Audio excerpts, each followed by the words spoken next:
Tens of millions of people have been bracing overnight for a tsunami after a major earthquake in the Pacific. People in Hawaii have been evacuating to higher ground. A nearly 6-foot wave has been reported in Maui, a 4-foot wave in Oahu. And a 4-foot wave also reported in Monterey, California. Overnight, with some evacuations on the coast, the quake struck off the coast of Russia, the most powerful quake since 2011, setting off widespread warnings and alerts. Video showing the quake hitting during surgery at this hospital in Russia. We begin our coverage with ABC's Lionel Moise. Overnight, millions along the Pacific bracing after one of the largest earthquakes in recorded history struck off the coast of Russia. Just before 7:30 p.m. Eastern Time, an 8.8 magnitude earthquake striking 85 miles off the east coast of Russia.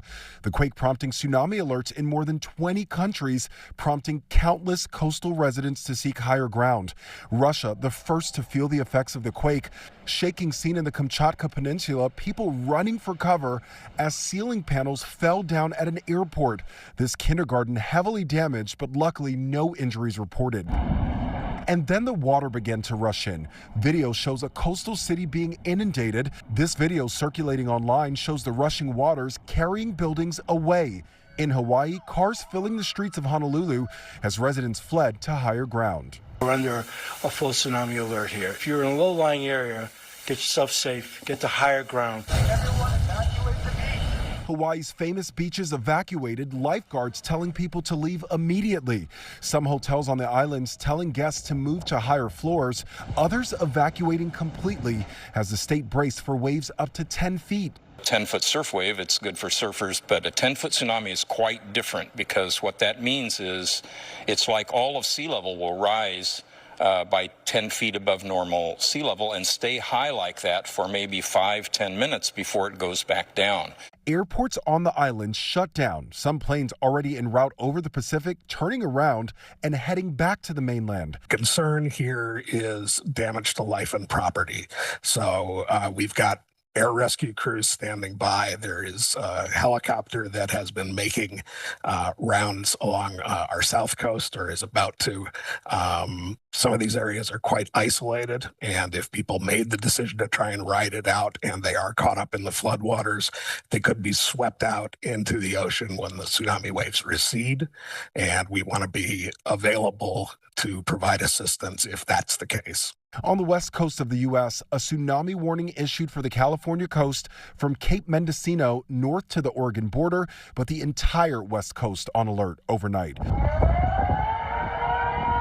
In Japan, residents on the eastern coast taking no chances, people seen evacuating to the tops of tall buildings.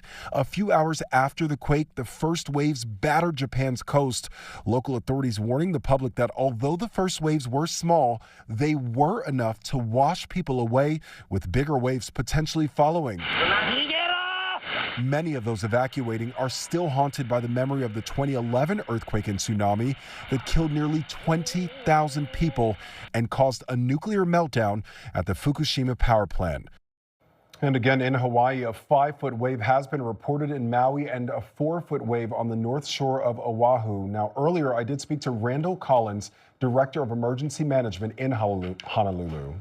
We had a very aggressive preparedness plan and marking where those tsunami zones are. And you can drive around here in Honolulu and see those signs all over the island and know where those tsunami zones are, so people know where they should be safe and where they need to evacuate from. We've had a traffic plan on how to get people out of those tsunami zones with our police department. Our fire department, it stands ready to do search and rescue operations after the impacts come in. And all of our resources across the board are in safe areas now and ready to respond after the impacts. And some good news from Hawaii. Around 3:30 a.m. Eastern Time, flights to Hawaii began to resume, which is an encouraging sign for what's been going on, but we'll of course continue following this.